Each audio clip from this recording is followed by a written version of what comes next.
সময় মিলে যাবে। দেখেন নূহ নবী আলাইহিস সালাম বলছেন, কোরআনের মাধ্যমে আল্লাহর নবী আমাদের শিক্ষা দিলেন, বলছে আল্লাহ আমি যত তাদের ডাকতে যাই, আহ্বান করতে যাই দ্বীনের দিকে, ইসলামের দিকে, জাআলু আসাবিআহুম ফি আযানিহিম, তারা তাদের দুই আঙ্গুল কানের ছিদ্র বন্ধ করে রাখে দুই আঙ্গুল দিয়ে, যাতে আমার দাওয়াতের কথা তাদের কানের কর্ণগহ্বর পর্যন্ত না পৌঁছায়। নাউজুবিল্লাহ। পড়ে বর্তমানে দেখবেন যারা জামাতের কাজ করে, জামাতে যায়, যখন ডাকতে যায় মানুষকে ধরে ধরে বলে এসো নামাজ পড়ো, দিনের দিকে এসো, আর কতদিন দিন ছাড়া দূরে থাকবে, এসো দিনের দিকে এসো। দেখবে কিছু শ্রেণীর মানুষ আছে, তারা টুপিওয়ালা দাড়িওয়ালা দেখলেই দৌড় দিয়ে ঘরে ঢুকে যায়। আছে না? নেই? কি বলেন? আছে না? তাড়াতাড়ি ঘরের দরজা দিয়ে বউকে বলবে, যদি কাছে এসে ডাকে বলবি কর্তা ঘরে নেই। ওর বাচ্চাদের শিখিয়ে দেবে, বলবে আব্বা ঘরে নেই। মানে যারা জামাতি কাজ করেন তাদের দেখে মনে হয় আজরাইল আসছে, এমন মনে হয়। আশ্চর্য কথা। ভাই গো আমার, আর বর্তমানে আজ জলসার দিনে, নবী দিবসের দিনে বহু ছেলেরা এমন আছে, বহু মানুষ এমন আছে, আজকের দিনেও তারা ঘরের দরজা জানালা বন্ধ করে, গায়ে একটা কাঁথা দিয়ে, কানে হেডফোনটা দিয়ে, আর মোবাইলের সাউন্ড জোরে দিয়ে, লেভেল বাড়িয়ে দিয়ে কানে হেডফোন দিয়েছে, কারণ মাইকের আওয়াজে যাতে তাদের ডিস্টার্ব না হয়। জলসার দাওয়াতি কাজ, দিন প্রচারের কাজ, কোরআনের তাফসীর যাতে তাদের ডিস্টার্ব না করে। অনেক আজকের দিনে আপনার গ্রামে এমন অনেক বাড়ি আছে যারা ঘরের দরজা জানালা বন্ধ করে, হয় তারা কানে হেডফোন দিয়ে কোনো গেম খেলছে, আর না হয় তারা কোনো যাত্রা থিয়েটার অথবা কোনো ফিল্ম অথবা গান বাজনা তারা শুনছে। কারণ যদি ভলিউমটা আস্তে দিয়ে রাখে তো মাইকের আওয়াজের ঘরে পৌঁছাচ্ছে, ওর বড় ডিস্টার্ব হয়। এজন্য করে দিনের দাওয়াত যাতে কান পর্যন্ত না পৌঁছায়, তারা হেডফোন দিয়ে নিজের কানটা বন্ধ করে দিয়েছে। আমি আয়াত দ্বারা বলেছিলাম, শোনো, আখেরি পয়গম্বর ১৫০০ বছর আগে হেডফোনের কথা আল্লাহ তার মাধ্যমে কোরআনেই দিয়ে দিয়েছেন। জোরে বলেন সুবহানাল্লাহ। তখন তো আর হেডফোন ছিল না, ইয়ারফোন ছিল না, তো তারা আঙুল দিয়ে কান বন্ধ করত যাতে কানে আওয়াজ না পৌঁছায়। আর এখন আঙুলের দরকার নেই, এখন মোটামুটি বিজ্ঞান অনেক উন্নত, এই জন্য হেডফোন দিয়ে কানটা বন্ধ করে ভলিউমটা জোরে দিয়েছে। সেই আয়াত আল্লাহ বলছেন, জাআলু আসাবিআহুম ফি আযানিহিম, জলসায় যাতে আসতে না হয়, জলসা কমিটি যেন ধরে ধরে জলসায় না বসায়, সেজন্য করে তারা কানে হেডফোন দিয়ে কানটা বন্ধ করেছে। আর কাঁথা দিয়ে, কম্বল দিয়ে নিজেকে আবৃত করেছে, ঢেকে নিয়েছে বিছানার ভিতরে। আর তারা জিদ করে ঘরে আছে, তোদের জলসায় যাব না। মিলছে না? মেলেনি? বলে কি গো বাবাজি? আরে নূহ নবীর কওম ৯৫০ বছর, তিনি ৯০০ বছর দিনের দাওয়াত দিলেন। কিছুজন মানুষকে তিনি দিনের লাইনে আনতে পারলেন। আর আমার নবী ৬৩ বছর জিন্দেগিতে মাত্র ২৩ বছরে গোটা ওয়ার্ল্ডে ইসলাম ছড়িয়ে দিলেন। জোরে বলেন সুবহানাল্লাহ।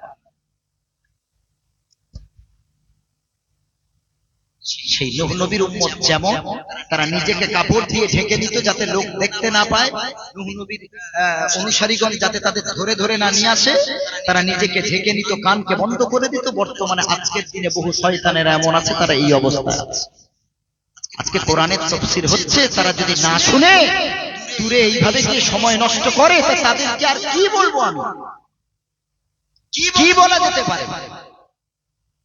এখানে তো কিস্সা কাহিনী বলছি না, বা ঘটনা বলছি না, যে মন গড়া কোনো ঘটনা। কোরআনের তাফসীর করছে, হাদিসের তাফসীর করছে। এইটুকু যদি শুনতে না চায়, কোরআনের মতো সত্য কথা পৃথিবীর বুকে আর কিছু নাই, এইটুকুতেও যদি তাদের হেদায়েত না হয়, তো হেদায়েত আর আমার হাতে না।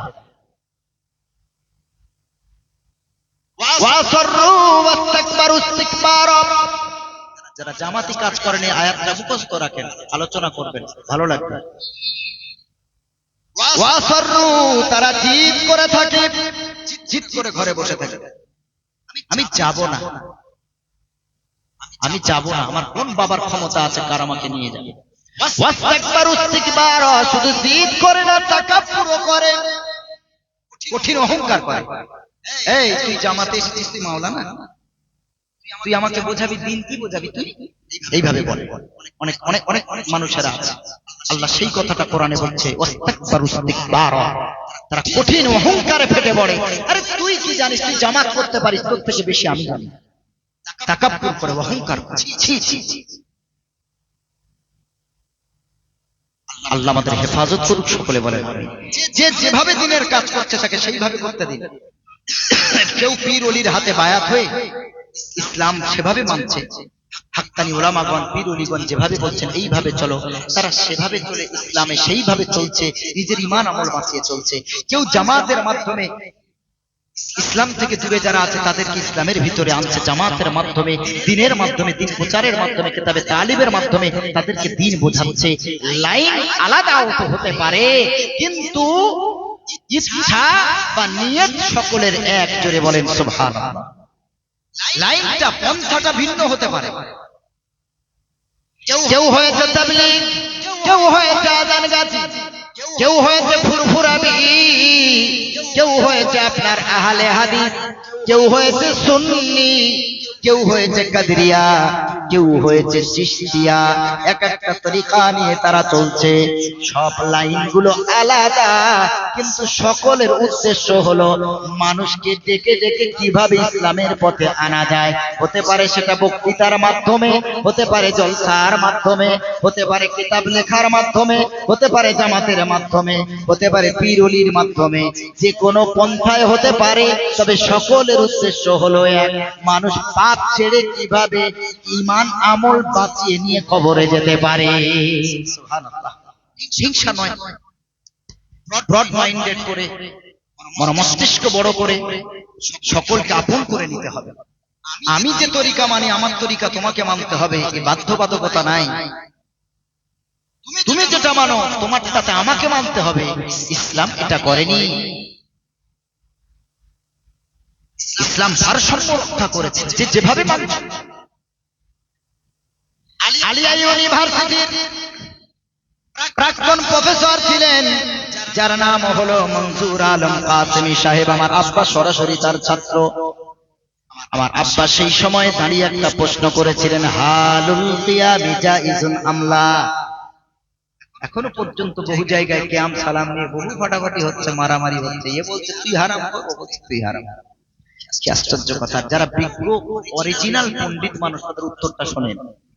যেই মানুষটা দারুল উলুম দেওবন্দে ফার্স্ট বয় ছিলেন, যত বছর পড়েছেন, বাংলাতে সেই সময়ে এমন বক্তব্য দিতেন, বাংলা ভাষী মানুষ তার বক্তব্য বুঝতে পারত না। এক একটা বাংলা ওয়ার্ড এত ডিফিকাল্ট, এত কঠিন, ডিকশনারি খুলতে হতো।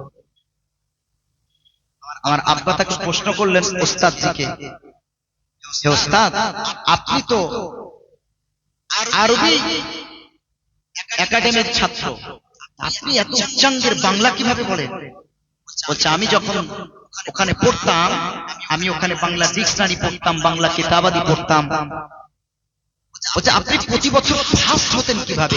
আজও সেই দেওবন্দের মাদ্রাসায় আজও তার নামটা নেম প্লেটে আজও সবার উপরে লেখা আছে।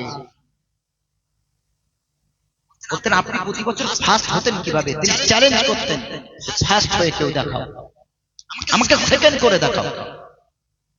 আমার বাপ প্রশ্ন করলো ফার্স্ট হতেন কিভাবে? বলতো আমি যখন পড়তাম, যখন ঘুম ভাব লাগতো, আমি ওই লঙ্কা চোখে ঘষে দিতাম।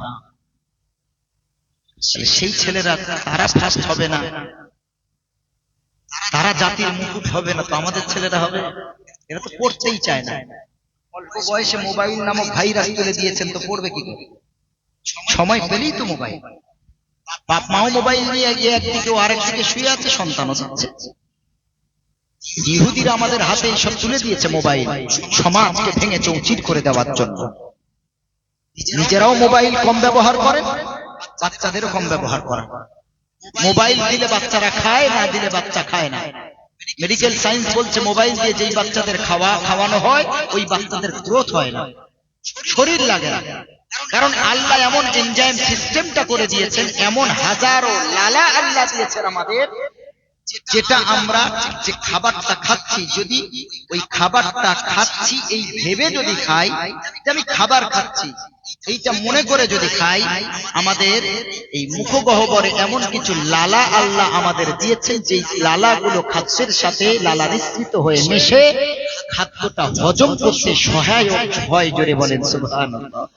মেডিকেল সায়েন্স বলছে যারা মোবাইল দেখে খাওয়ায় তারা ধ্যান থাকে একদিকে, খাওয়ার দিকে ধ্যান থাকে না। এজন্য করে হজমের যেই লালাগুলো, এনজাইমগুলো, সেগুলো ঠিকভাবে ইনক্রিজ হয় না, সেই কারণে সেগুলো ঠিকভাবে বার হয় না, সেই কারণে বাচ্চাদের গ্রোথ হয় না। খবরদার, অন্তত পক্ষে বাচ্চা যদি 2 দিন না খেয়েও থাকে, আমি মনিরুল ইসলাম বলে যাচ্ছি, তারপরে বাচ্চাকে মোবাইল তুলে দেবেন না।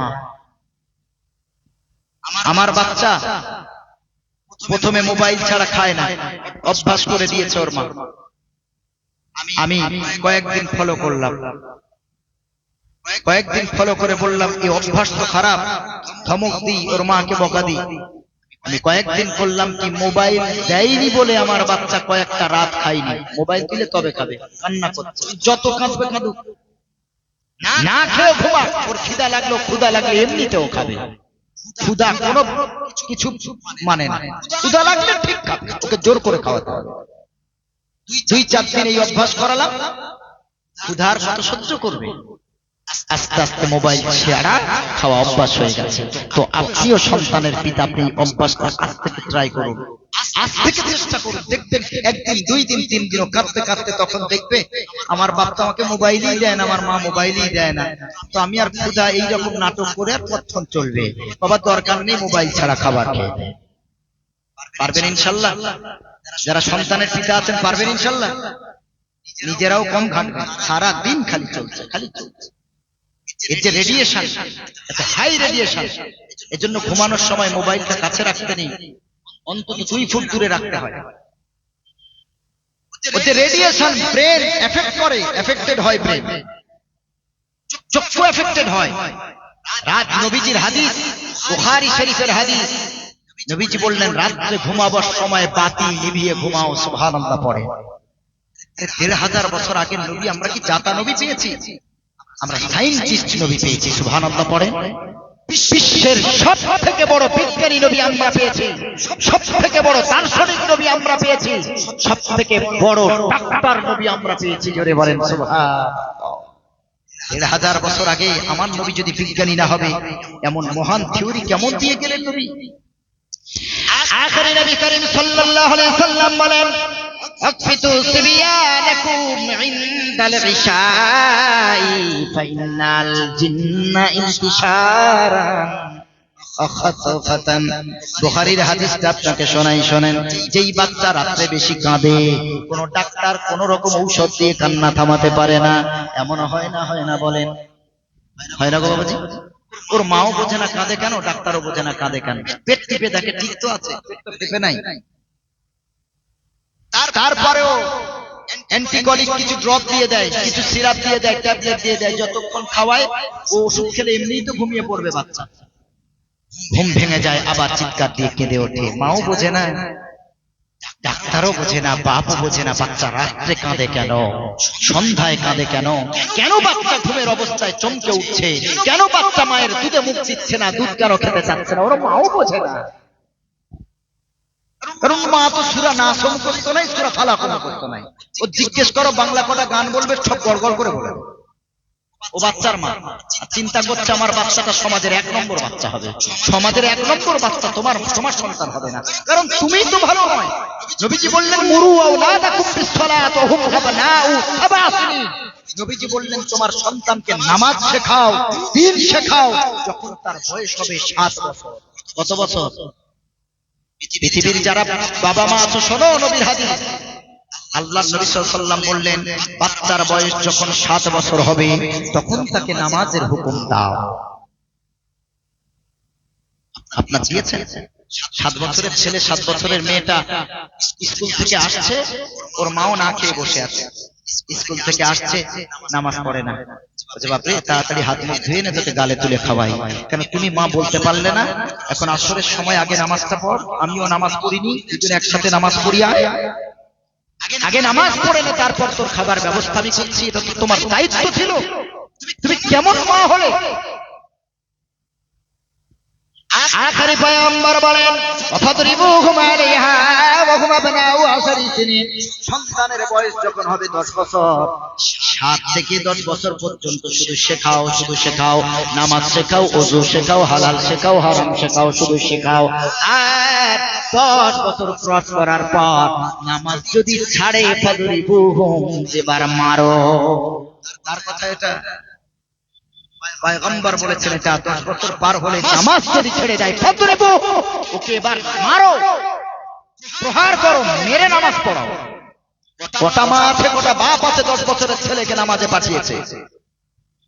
ছোট ছোট থেকে বাচ্চাদেরকে শুধু জুমার দিন নামাজে পাঠায়।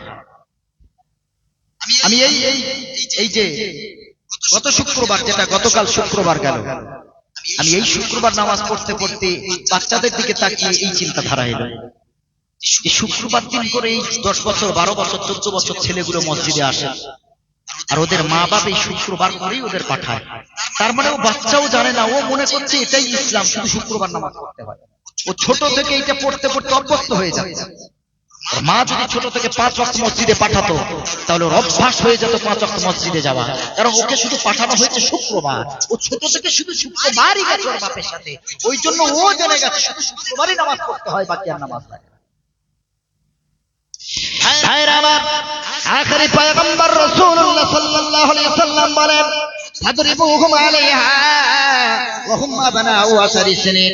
সন্তান যখন এমন করে 10 বছর ক্রস করবে, তাকে নামাজ না পড়ার জন্য মারো, নামাজ পড় না, মারধর করে নামাজ পড়াও। ওয়াফাররিকু বাইনাহুম ফিল মাদাজির। আর 10 বছর হয়ে যাওয়ার পর তোমার ছেলের বিছানা আলাদা করে দাও, মেয়ের বিছানা আলাদা করে দাও। নবীর আদর্শ শোনাচ্ছি, নবী কি শেখাচ্ছেন। নবীর জীবনী তো বহু শুনেছেন, কোরআন হাদিস দিয়ে জীবনী বলতে গেলে শেষ হবে না। আজকে নবী কি করতে বলেছেন আর কি নিষেধ করেছেন, এইটা শোনাচ্ছে আপনাদের। সমাজ এগুলো জানা দরকার আছে না নাই? আছে না নাই? জি। আখেরি পয়গম্বর বলেন 10 বছরের ছেলে মায়ের সাথে ঘুমাতে পারবে না। আপনি মানতে পারবেন? 10 বছরের ছেলে মায়ের সাথে এক বিছানায় ঘুমাতে পারবে না। 10 বছরের মেয়ে বাবার সাথে এক বিছানায় ঘুমাতে পারবে না। বলে মুহাম্মদ সবকিছু ঠিক করলো, সন্তান তো সন্তানের উপরে আবার বাবার কি কোনো খারাপ দৃষ্টি পড়তে পারে? তিনি নবী হয়ে এটা কি করে বললেন 10 বছরে আমার কন্যাকে আমি, কন্যার মুখে বাপ আব্বু ডাকটা কত মহব্বতের সাথে আমি গ্রহণ করি, আব্বু ডাক না শুনলে আমার দিন যায় না। সেই সন্তান আমার গলা জড়িয়ে ঘুমাবে না তো কার গলা জড়িয়ে ঘুমাবে? নাউজুবিল্লাহ। কথা বলবেন? নবীজি ভালোর জন্য বলেছেন না খারাপের জন্য? আমার আপনার কল্যাণকামী নবী যতটা, আমার আপনার কল্যাণকামী পৃথিবীর কেউ অতটা নয়। সুবহানাল্লাহ। আমার আপনার নবী আমাদের যতটা কল্যাণকামী, পৃথিবীর কেউ এমন কল্যাণকামী না। আখেরি পয়গম্বর বললেন 10 বছরের ছেলের বিছানা আলাদা। যদি এমন গরিব হয়, আলাদা কোনো ঘর নাই, বিছানার কোনো জায়গা নাই, তাহলে যদি ছেলে হয়, ছেলে থাকবে বাবার দিকে, যদি মেয়ে হয়, মেয়ে থাকবে মায়ের দিকে, বাবার পাশে না। যদি বলেন একটু কড়াকড়ি হয়ে গেল, আমি হলদিয়াতে জলসায় গেলাম, জলসায় যাওয়ার পর যেই বাড়িতে আমাকে রাখতে দিয়েছিল, ওই বাড়িওয়ালা সকালবেলা যখন আসছি হাত করে হাউমাউ করে কাঁদছে, হুজুর দোয়া করবেন, আমার সব শেষ হয়ে গেল, হুজুর দোয়া করবেন, আমার সব শেষ। আমি বললাম কি হয়েছে? তো বলল আমার নিজ সন্তান, বিয়ে পাস ছেলে, এই ঘটনাটাও আমার ইউটিউবে ছাড়া আছে, ফেসবুকেও আছে। আমার বিয়ে পাস ছেলে তার নিজ মাকে নিয়ে পালিয়ে চলে গেছে। নাউজুবিল্লাহ পড়ে। সেই লোক কাঁদছে আর বলছে যে আমার ছেলে যদি মূর্খ হতো আলাদা কথা, আমার বিয়ে পাস ছেলেটা তার নিজ মায়ের সাথে গেল। জঘন্য তোমার একটা অপরাধ, এটা চিন্তা করো। নিজ সন্তান, নিজ গর্ভের সন্তান মায়ের সাথে এইরকম কুকর্ম কিভাবে করতে পারে? জি, এই কারণেই হয়েছে ছোট্ট থেকে ওই সন্তান তার 10 বছরের পর থেকে মায়ের থেকে আলাদা করেনি। মা সন্তান ছেলে অ্যাডাল্ট হয়ে যাওয়ার পরেও ওই সন্তান তার মায়ের সাথে এক বিছানায় একসঙ্গে শুয়েছে। নবী এটা নিষেধ করেছেন নিশ্চয়ই কল্যাণের জন্য। আপনি বুঝতে পারছেন না এখন।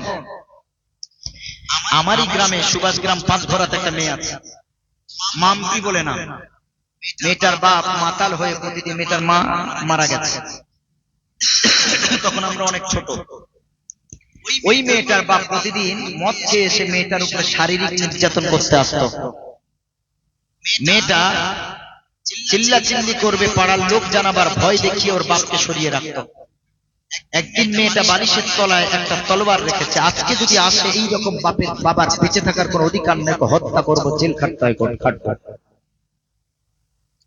ওই দিন রাতে ওর বাপ মাতাল হয়ে মদ খেয়ে ওর মেয়ের কাছে যখন গিয়েছে, তলোয়ার নিয়ে এমন তাড়া দিয়েছে, এলাকার সব মানুষ জেগে।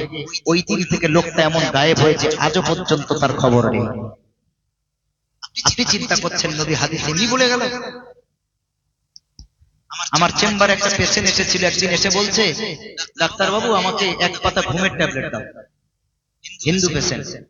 আমি বলছিলাম কেন ঘুমের ট্যাবলেট কেন লাগবে? উইদাউট প্রেসক্রিপশনে তো ঘুমের ট্যাবলেট দেওয়াও এটা অপরাধ। তখন আমাকে একটা ঘটনা শোনালো। ওই মেয়ের বাপ কাজ করে শিলিগুড়িতে, একটা ফ্ল্যাটে থাকে। মেয়ের মাটা মারা যাওয়ার পর, মেয়ের বয়স 14 বছর, মেয়ের মাটা মারা যাওয়ার পর ওর বাপ ওর মেয়েটাকে নিয়ে শিলিগুড়িতে চলে গেছে। ওখানে বাপ বেটিতে থাকে আর ওর বাপ ওখানে কাজ করে। প্রতিদিন বাপ কাজে যখন বার হয়, বাইরে থেকে নক করে, বাইরে থেকে তালা লাগিয়ে দিয়ে মেয়েটাকে রেখে দিয়ে চলে যায়।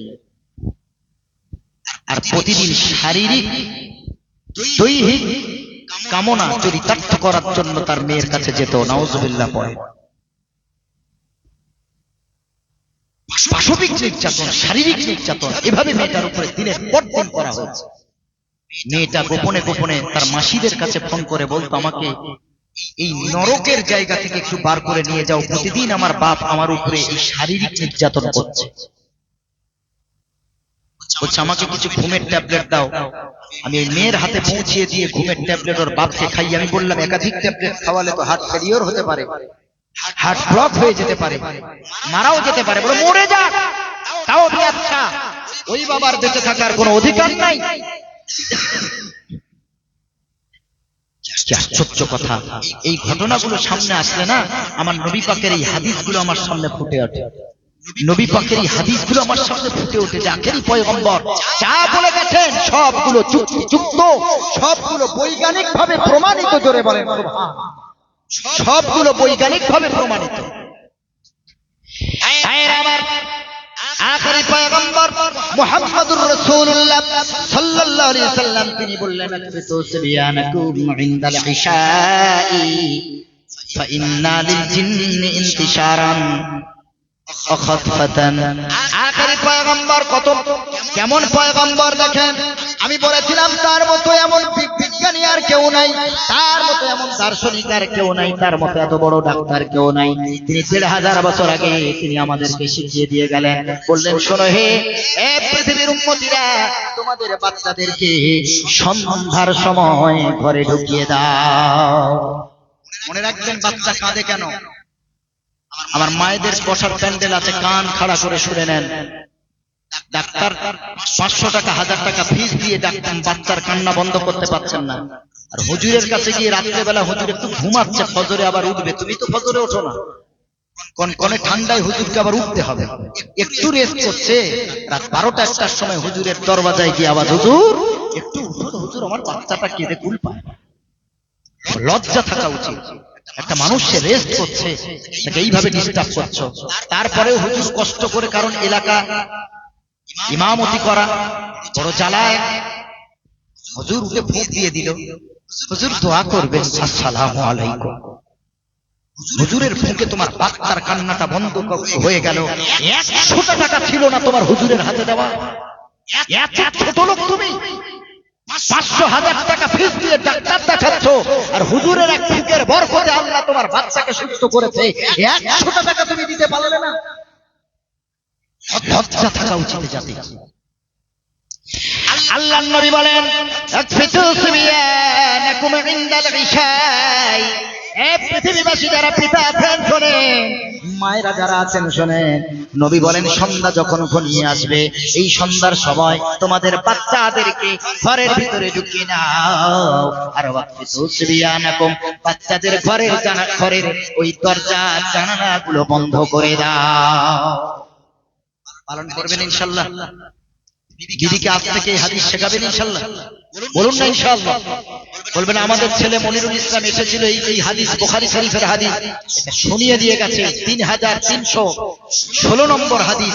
আল্লাহর নবী বলছেন সন্ধ্যা ঘনিয়ে এলে বাচ্চাকে ঘরের ভিতরে ঢুকিয়ে ঘরের ওই দরজার আপনার কি বলে পর্দা ফেললে হবে না, নবী বললেন ঘরের দরজা জানালাও বন্ধ করো। পারবেন না ইনশাআল্লাহ? আমার বড় মানে অবাক হই, সন্ধ্যার পরে বাচ্চাদেরকে নিয়ে মায়েরা মেলায় যাচ্ছে, বাজারে যাচ্ছে, বাচ্চাদেরকে নিয়ে এর বাড়ি ওর বাড়ি যাচ্ছে।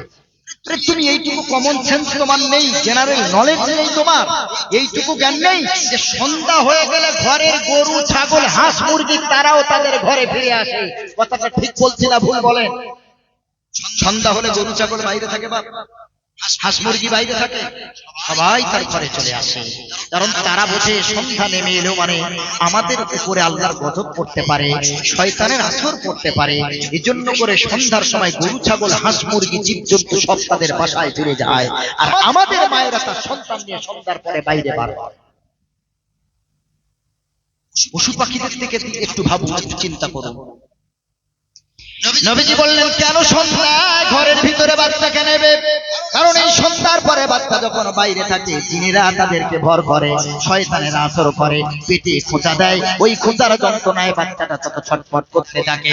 বাচ্চা নিজে দেখতে পায় বাচ্চাকে ওই শয়তান কষ্ট দেয়। আখেরি পয়গম্বর বলেন সন্ধ্যার সময় শুরুতে যখন অস্তমিত যায়, এই সময় শয়তানেরা ছড়িয়ে পড়ে, অখতফাতান বাইরে যাকে পায় তাকে পাকড়াও করে।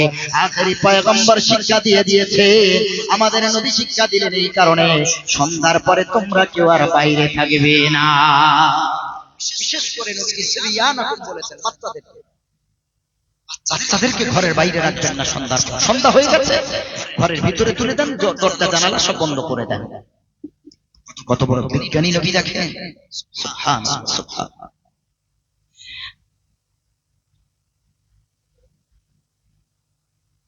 আচ্ছা আচ্ছা, হ্যাঁ একটু মনে করিয়ে দেবেন। জি, অনেক মত পথ একই। এই হাদিসটা এইখানে রাখলাম, এই হাদিসটা আমি এইখানে, এটা কমপ্লিট হয়ে গেছে, এটা আর বাকি নাই, হাদিসটা কমপ্লিট। তবে আরেকটা হাদিস বাতি নেভাতে বলেছেন। কেন নেভাতে বলেছেন? বর্তমান বিজ্ঞানীরা বাতি নেভানোর ক্ষেত্রে কি বলেছেন, তারা কি থিওরি দিয়েছেন, ওটা পরে আসবো। ভাইজান আপনাদের সভাপতি সম্ভবত নাকি? জি, অ্যাঙ্কার।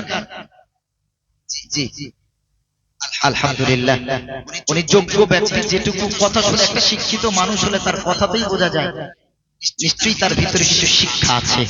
আমি যতটুকু বুঝেছি, আমি জানি না আপনাদের এলাকার মানুষ আপনারা জানেন, ওনার ওই কথা বলার স্টাইল, মাইক্রোফোন ধরে, এটা সবাই পারবে নাকি? একটা সাধারণ মানুষকে দিলে কি বলবে, কোথা থেকে শুরু করবে, কিছু বলতে পারবে না।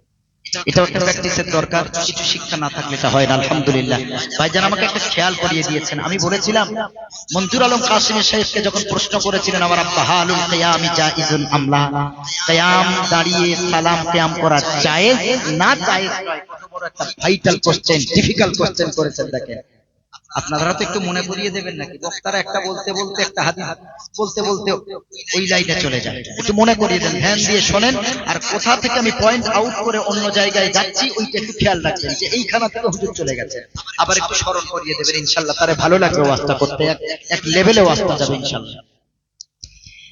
এখন তো ফতোয়া চাইলেই বলবে হারাম হারাম হারাম, ফতোয়া দেয় না দেয় না? আরে ফতোয়া শুনছেন না শুনছেন? কোথায় কি বলবে? কারণ এলেম আছে, আমল নাই, যে কারণে ফতোয়ার এই অবস্থা। আমল আলাদা, এলেম আলাদা। এলেম বহু মানুষের থাকতে পারে, আমল নাই।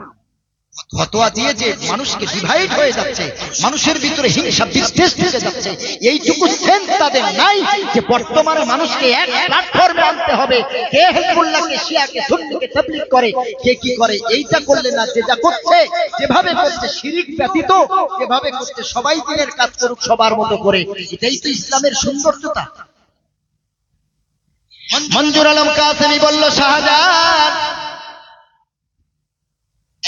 শাহজাহান শোনো, একটা ঘরের 4টে দরজা। উত্তর শোনেন, এবার তার উত্তর দিচ্ছি। একটা ঘরের 4টে দরজা। তিনি এত বড় পণ্ডিত, মাধ্যমিকে আমরা একটা কবিতা পড়েছিলাম, 10 বিঘা নাকি 2 বিঘা জমি, জি জি 2 বিঘা জমি। এই কবিতার মানে যখন তিনি আলিয়া ইউনিভার্সিটিতে পরীক্ষা দিচ্ছেন, তখন যিনি পরীক্ষা নিচ্ছিলেন, উনি কবিতাটা বাংলায় বলছে আর এর আরবি সরাসরি বলতে হবে, কোনো ভাবনা চিন্তা না। সাথে সাথে 2 জন ছিলেন, উনি আর একজন, তার নামটা আমার এখন মনে নাই, তিনিও খুব বড় আলেম। তো সব থেকে অল্প সময়ের ভিতরে এই 2 বিঘা জমির কবিতার হুবহু মানে আরবিতে কেমন হবে তিনি পুরো ছন্দ সহ সাজিয়েছেন। সুবহানাল্লাহ পড়ে। আর আরেকজন যিনি ছিলেন তিনিও বলেছেন, কিন্তু ছন্দ মানে একটা কবিতা বলতে গেলে যেমন ছন্দের মিল লাগে তিনি সেভাবে বলতে পারেন। মঞ্জুর আলম কাসেমি সাহেব তিনি ছন্দ সহ কয়েক মুহূর্তে আরবিতে ট্রান্সলেট করেছেন। সুবহানাল্লাহ। তাহলে তার ইলমটা তো যাতাই ইলম না। ক্লাসের ফার্স্ট হয় ছাত্র ভাইরা আমার, সেই মানুষ উত্তর দিচ্ছেন, এখনো বেঁচে আছেন।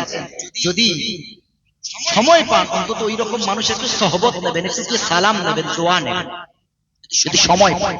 এরকম মানুষ এখনো আছেন। আমার তিনি বললেন, শাহজাহান, একটা ঘরের 4টে দরজা, আর ওই ঘরের মিডিল পয়েন্টে একটা স্বর্ণের ঢেলা রেখে দেওয়া হয়েছে। সমান দূরত্বে 4 জনকে রাখা হলো। 4 দরজার সমান দূরত্বে 4 জনকে রেখে আসা হলো। এবার বলছে, স্বর্ণ পদক যে পাবে তার সমান দূরত্বে 4টে দরজা একটা ঘরে, আর মাঝখানে একটা সোনা, সমান দূরত্বে বলছে যে পাবে স্বর্ণ পদক তার। তিনি এটা বলে বোঝাতে চাইলেন, শোনো, দিন এইরকম বহুমুখী। প্রত্যেকটা ওই যে 4 জন ব্যক্তিকে সমান দূরত্বে দাঁড় করানো হলো, তাদের 4 জনেরই টার্গেট একটাই ছিল স্বর্ণ পদক, স্বর্ণের ঢেলাটা হাসিল করা। তাদের টার্গেট আলাদা ছিল না একটা ছিল? আপনারা বলেন। জি, 4 জনেরই মনের ইচ্ছা স্বর্ণের ঢেলা আমি নেব। ইচ্ছা 4 জনেরই নিয়ত একটা, কিন্তু 4 জনের দরজা আলাদা। দরজা আলাদা না? দরজা আলাদা। 4 জনের নিয়ত এক, দরজা আলাদা, পথ আলাদা। তিনি বলতে চাইলেন, শোনো, কেউ নবীকে মহব্বত করে এক পথ ধরে চলছেন যে এইভাবে সালাম কিয়াম করলে আমার নবী আরো বেশি আমাদেরকে মহব্বত করবেন, কারণ নবীর দৃষ্টি সুদূর প্রসারী। জোরে বলেন সুবহানাল্লাহ। নবীর দৃষ্টি সুদূর প্রসারী। আমার নবী ওখানে শুয়ে আছেন ঠিকই, আমরা যদি এখানে সাল্লাল্লাহু আলাইহি সাল্লাম পড়ি, আমার নবীর কাছে পৌঁছে যায়। জোরে বলেন না সুবহানাল্লাহ। নবী রওজার কাছে যদি কেউ সালাম পৌঁছায়, সালাম পড়ে রওজার সামনে দাঁড়িয়ে, যেভাবে আপনি সালাম বসে দাঁড়িয়ে শুয়ে যেভাবে পড়েন, ওইখানে আপনি যদি সালাম দেন, নবীজি সাল্লাল্লাহু আলাইহি সাল্লাম বললেন, মান সাল্লা আলাইয়া ইনদা কবরি সামি'তুহু, আমার মাকবারার কাছে যদি কেউ সালাম পড়ে, আমি নিজ কানে তা শুনতে পাই এবং তার জবাব দিই। জোরে বলেন সুবহানাল্লাহ। তার মানে বোঝা গেল, এখন তো এক শ্রেণীর একটা দল উঠেছে, ওরা 4 ইমাম কাউকে মানে না, কোন ইমাম মানার দরকার নেই, ইজমা কিয়াস মানার দরকার নেই। আমরা এতদিন নাভির তলায় হাত বেঁধেছি, ওরা এখন নতুন করে বলছে বুকে হাত বাঁধতে হবে। তোমাদেরটা পুরো ভুল, তোমাদের বাপদাদারটাও ভুল, 14 গোষ্ঠীর ভুল। আমরা মিনহা খলাকনাকুম ওয়া ফিহা নুঈদুকুম শেষ পর্যন্ত পড়ে মাটি দিই। এই এলাকার মানুষ এইটা পড়েই জানতো নাকি অন্য কিছু? তার আগে বিসমিল্লাহির রহমানির রহিম পড়েন তো, একদম ডাইরেক্ট মিনহা খলাকনাকুম। ওটা তো কোরআনের আয়াত, কোরআনের আয়াত পড়ার আগে বিসমিল্লাহ আউযু বিল্লাহ পড়তে হয়। জি, তো তারা বলছে মিনহা খলাকনাকুম পড়া যাবে না, এই হাদিসটা দুর্বল। আমরা তাদের বিরুদ্ধে বলেছি, দুর্বলের পক্ষে সবল হাদিস দাও। তাহলে আমরা দুর্বল ছেড়ে শক্ত হাদিসটাকে গ্রহণ করব। কারণ আমাদের ইমাম আযম আবু হানিফা রাহমাতুল্লাহি আলাইহি বলেছেন, ইযা সাহহাল হাদিস ফাহুয়া মাযহাবি, সহিহ হাদিস যখন যেটাই পাবে সেটাই হলো আমারই মাযহাব। জোরে বলেন সুবহানাল্লাহ। তাহলে এর বিপরীতে তারা একটা হাদিস খাড়া করেছে, বলছে এর বিপরীতে কি পড়ে মাটি দিতে হবে? বলছে বিসমিল্লাহ। কি পড়ে মাটি দিতে হবে? বিসমিল্লাহ পড়ে। আরে ভাই বিসমিল্লাহ তো আমরা এমনি পড়ি, কারণ নবীজি করিম সাল্লাল্লাহু আলাইহি ওয়াসাল্লামের হাদিস আছে কুল্লু আমরিন বি বালিন লাম ইউবদা বিবিসমিল্লাহি ফাহুয়া আখতা। নবী করিম সাল্লাল্লাহু আলাইহি ওয়াসাল্লাম বলেছেন হর আযীম শান কাম জিসসে পহলে বিসমিল্লাহ না পড়া যায় ও আধুরা রহ জাতা হ্যায়। প্রত্যেকটা ভালো কাজ করার আগে যদি বিসমিল্লাহ না পড়া হয় ওই কাজটা অর্থ সম্পন্ন থাকে, পরিপূর্ণতা লাভ হয় না। এটা বিসমিল্লাহর হাদিস। জুতো পরবেন ডান পা দিয়ে বিসমিল্লাহ বলে, দরওয়াজা খুলবেন বিসমিল্লাহ পড়ে, দরওয়াজা বন্ধ করবেন বিসমিল্লাহ পড়ে। পারবেন না ইনশাআল্লাহ? দোকান বন্ধ করবেন বিসমিল্লাহি তাওয়াক্কালতু আলাল্লাহ পড়েন, আল্লাহর উপরে ডিপেন্ডেন্ট হয়ে ভরসা করে বিলিভ করে দোকান বন্ধ করেন, আল্লাহ তার জিম্মায় দায়িত্ব নিয়ে নেবেন ইনশাআল্লাহ। তারা বলেছে এর বিপরীতে বিসমিল্লাহর হাদিস, অথচ বিসমিল্লাহ সর্বক্ষেত্রে প্রত্যেক ভালো কাজ করার আগে পড়তে হয়, এটাই হলো আসল হাদিস। তারা বলেছে যে মাটি দিতে গেলে শুধু বিসমিল্লাহ পড়তে হবে। তো বর্তমানে একটা ফিতনার দল উঠেছে, খুব সাবধান। আল্লাহর নবী এদের ব্যাপারেও বলেছেন, আমি ওদিকে গেলাম না, যখন কিয়ামতের আলোচনা করব তখন এই বিষয়গুলো উপরে বলবো ইনশাআল্লাহ। তারা এখন ইউটিউব দেখে দেখে মোবাইল ঘেটে ঘেটে যুবকদের সব শেষ করে দিচ্ছে, সব যুবকরা শেষ।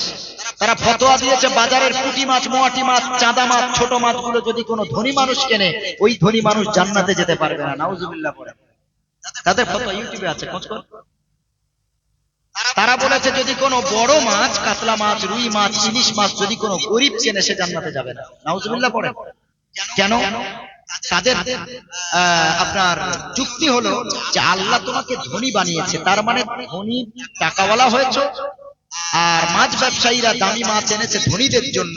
তুমি যদি ওটা না কেনো তাহলে তুমি তার উপরে জুলুম করলে, আর জুলুম করার জন্য তুমি জাহান্নামে যাবে। নাউজুবিল্লাহ পড়ে। এটা কোনো ফতোয়া হলো? একটা গরিবেরও তো বড় লোকের ইচ্ছা হয় আমি একটু মোয়াটি মাছের ঝোল খাই, ইচ্ছা হতে পারে না? পারে। একটু মুটি মাছের ভাজা খাই, একটু চাঁদা মাছ খাই, একটু তোড়া মাছ খাই, একটু ছোট চিংড়ি খাই পুঁই শাক দিয়ে, ইচ্ছা হবে না? হতেই পারে। এটা কেমন ধরনের মানে গাঁজাখুরি ফতোয়া হলো যে পুঁটি মাছ, চাঁদা মাছ, ছোট মাছ যদি কোনো গরিব ধনী মানুষ খায় সে জান্নাতে যাবে না? আবার একটা গরিব মানুষের আশা হতে পারে 2-4 মাস কিছু পয়সা অল্প অল্প করে গুছিয়ে মোটামুটি একদিন তার ইচ্ছা হলো একদিন আমার বাচ্চা ইলিশ মাছ খেতে চাচ্ছে, তাকে ইলিশ মাছ কিনে দেবো। একটা গরিব মানুষের ইচ্ছা হতে পারে না ইলিশ মাছ খাওয়ার? কিভাবে? তাহলে যাদের এইরকম গাঁজাখুরি ফতোয়া যারা বলেছে, এটাও ইউটিউবে পাবেন, তারা ফতোয়া দিয়েছে, তারা যাদেরকে মহান পীর বলে মানে, তারা তো কাউকে মানে না। পীর তত্ত্ব মানে না, চার মাযহাব কোনোটাই মানে না। বলে মাযহাব আবার কি? আমরা কোরআন হাদিস মেনে চলবো। কোরআন হাদিস তুমি একা বুঝবে? তোমার বোঝানোর জন্য তার ইমাম লাগবে, তার নামই তো মাযহাব। তো তারা যাদের গুরু বলে মানেন, আমি নাম ধরে বলবো না, তিনি বলছে এক বালতি গরুর পেশাবের ভিতরে, আবার বলছে শোনেন তার ফতোয়া, এক বালতি গরুর পেশাবের ভিতরে তোমার জামা ডুবিয়ে দিয়ে ওই জামা পরে যদি নামাজ পড়ো নামাজ হয়ে যাবে। নাউজুবিল্লাহ জোরে বলে। এখন তাদের দলে কিছু ওই ইউটিউব, তো এখন তো মুফতি সাহেবদের দরকার নেই, হাক্কানি আলেমদেরও দরকার নেই, যা ফতোয়া দরকার মিস্টার ইউটিউব সাহেব আছে। রাগের বসে বউকে 10 তালাক দিয়ে দিয়েছে। কত তালাক? 2 তালাক, তোর গোষ্ঠী তালাক, তোর বোন তালাক, তোর মা তালাক, তোর 14 গোষ্ঠী তালাক। এত রাগ হয়ে গেছে। রাগটা থেমে যাওয়ার পরে চিন্তা করছে এলাকার মুফতি সাহেব বলেছে 3 তালাক যখন বলেই ফেলেছে তাহলে 3টে তালাই পড়ে গেছে, একটা তালা মারলে না হয় ভেঙে ভেঙে তবু খোলা যায়, 3টে তালা ভাঙা অত সহজ না। একটা তালা দিলে তাহলে নয় ভেঙে ঘরে ঢুকতে পারবে, 3টে তালা যদি কোনো মেরে দেয় তাহলে ভাঙা কি সহজ নাকি? কি বলেন আপনারা? জি, আমার খেয়াল আছে ইনশাআল্লাহ। তো তারা বলেছে 3 তালাক দিলে 3 তালাক হয় না, 1 তালাক হয়। এখন এই ইউটিউবে দেখেছে যাক বউটা বেঁচে গেল, তার মানে যতবার রাগ হবে ততবার 3 বলবি, কোনো অসুবিধা নেই। ছি ছি, এটা নারীকে আরো ছোট করা হয়েছে। হযরত ওমরের কাছে নবীর জীবনে আলাদা, ওমর নবীর সাহাবী, খলিফাতুল মুসলিমিন, তার কাছে একজন বলছে হে খলিফা, ইয়া খলিফাতুল মুসলিমিন ওমর, আমি আমার স্ত্রীকে 100টা তালাক দিয়েছি। কটা তালাক?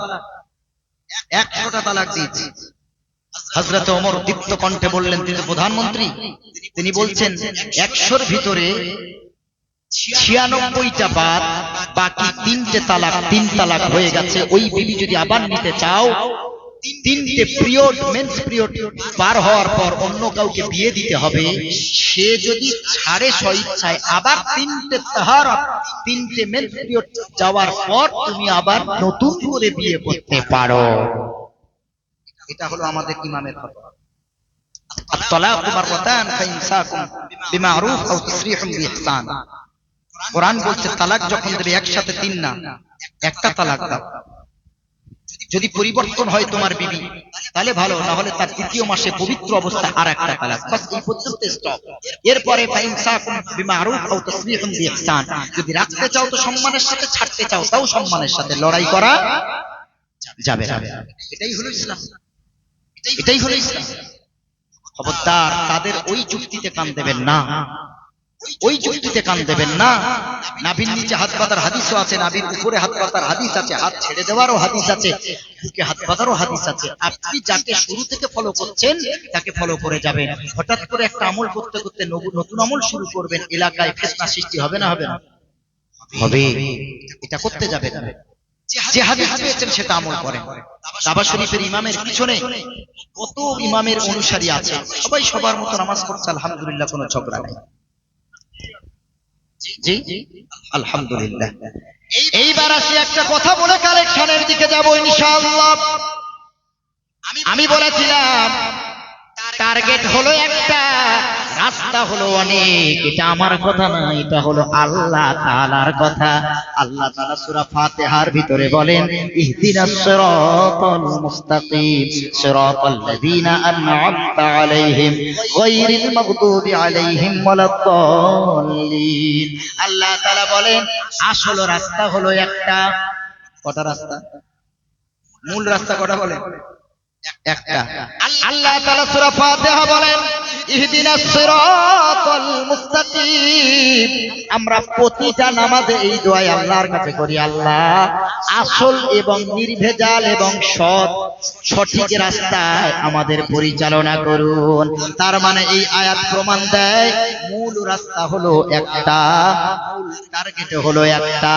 তাহলে আর যত রাস্তা আছে, পীরদের হাতে বায়াত গ্রহণ করার রাস্তা, আজান গাজী রহমাতুল্লাহ আলাইহির কথা শুনে যারা মানছে, সুন্নি যারা তাদের দলের নাম দিয়েছে সুন্নি, তারা যাদেরকে অনুসরণ করে, ও ভাইরা আমার, কাউকে ঘৃণা করবেন না।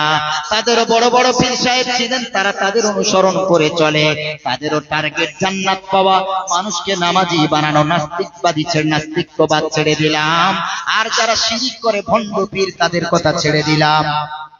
আল্লাহ তাআলা সূরা ফাতিহাতে বলেন একটা আসল রাস্তা। আবার আল্লাহ তাআলা 21 নম্বর পারায় 3 নম্বর পৃষ্ঠার শেষের দিকে আল্লাহ রাব্বুল আলামিন বলেন, আমার আগে ইশার নামাজের পরে কোন একজন আলেম ভাই তিনি বক্তব্য রাখছিলেন, কে রাখছিলেন জানি না, তিনি খুতবাতে একটা আয়াত পড়েছিলেন, ওয়াল্লাযীনা জাহাদু ফীনা লানাহদিয়ান্নাহুম সুবুলানা। আল্লাহ তাআলা কি বলছেন? আল্লাহ তাআলা বলেন ওয়াল্লাযীনা, যারা জাহাদু চেষ্টা করবে। অনেকে জিহাদ বলে আমাদেরকে কটূক্তি করে, ওলাইনে গেলাম না। তবে জিহাদ মানে চেষ্টা করা, এটাও তার একটা অর্থ। জিহাদ মানে হিন্দুকে মারা না, মন্দির ভাঙা না, ঠাকুর ভাঙা না। জিহাদ মানে সেলফ ডিফেন্স, আত্মরক্ষা করা। জোরে বলেন সুবহানাল্লাহ। জিহাদ মানে আত্মরক্ষা। ওদিকে যাব না। জিহাদের অর্থ কি, বাংলাতে কি, ইংরেজিতে কি, অনেক অর্থ আছে। ওদিকে অন্য সময় আবার হবে ইনশাআল্লাহ। আল্লাহ বললেন যারা চেষ্টা করবে ফিনা, আমি আল্লাহ আমাকে পাওয়ার জন্য। সুবহানাল্লাহ পড়েন। সূরা ফাতিহাতে আল্লাহ বলেন রাস্তা হলো একটা। এই সূরাতে আল্লাহ তাআলা বলছেন 21 নম্বর পারায়, ফিনা, আমাকে পেতে গেলে, লানাহদিয়ান্নাহুম সুবুলানা, আমি তোমাদেরকে অধিক রাস্তা দিয়েছি। জোরে বলেন সুবহানাল্লাহ। সাবিলের বহুবচন হলো সুবুল। সাবিল মানে একটা রাস্তা, সুবুল মানে অনেক রাস্তা। তাহলে সূরা ফাতিহাতে আল্লাহ একটা রাস্তার কথা বললেন, আর 21 পারাতে আল্লাহ অনেক রাস্তার কথা বললেন কেন? তাহলে দুটো আয়াত সাংঘর্ষিক যে হয়ে গেল। তাহলে কোন আয়াতটাকে মিথ্যা বলবেন? নাউযুবিল্লাহ, দুটো আয়াতই কি সঠিক? ভাই গো আমার, যেটা বলতে চাই, আল্লাহ এক আয়াতে বললেন আমাকে পাওয়ার জন্য, জান্নাতে যাওয়ার জন্য রাস্তা অনেক, আর এক আয়াতে বললেন একটা রাস্তা। দুটোই হলো সঠিক, কোনোটাই ভুল না। আপনাদের কাছে জানতে চাই, আপনাদের ক্যানিং হাই রোডে উঠতে গেলে কটা রাস্তা আছে বলেন? একটা রাস্তা। আচ্ছা তাহলে হাই রোড কটা? একটা না অনেক? আর শাখা রোড কটা? অনেক না? তাহলে একটা লোক যদি একটু ও পাড়া থেকে ও মাথা থেকে ঘুরে যদি অন্য রাস্তা ধরে হাই রোডে ওঠে তাহলে কি বলবেন তারটা ভুল? জি, সাতমুখী বাজার। জি, তাহলে আমি যেটা বোঝাতে চাইছিলাম, মঞ্জুর আলম কাসেমি সাহেব যে গুরুত্বপূর্ণ একটা তথ্য দিলেন, কথা বললেন যে হিংসা না, বিদ্বেষ না, যে যেটা মানছে তাকে মানতে দাও, তোমার ভালো লাগে না তুমি করলে না, আলাদা কথা। তুমি তার বিরোধিতা করে ফতোয়া দিয়ে বিভ্রান্তি সৃষ্টি করো না। তাহলে শাখা রোড হলো অনেক, কিন্তু মূল রাস্তা একটা। তো আমরা যারা বিভিন্ন, কেউ তবলিগ, কেউ ফুরফুরাবি, কেউ আজান গাজী রহমতুল্লাহ আলীর অনুসরণ করে, কেউ অন্যান্য পীরের অনুসরণ করে, কেউ, সব হলো শাখা রাস্তা, কিন্তু আসল টার্গেট, আসল রাস্তাটা হলো জান্নাতের রাস্তা। যে যেভাবে দিনকে মানছে সব গিয়ে দেখবেন দেখা হবে ওই মূল শাখা রোডে, হাই রোডে। জোরে বলেন সুবহানাল্লাহ। হিংসা করবেন না, হাতে পায়ে ধরে বলি।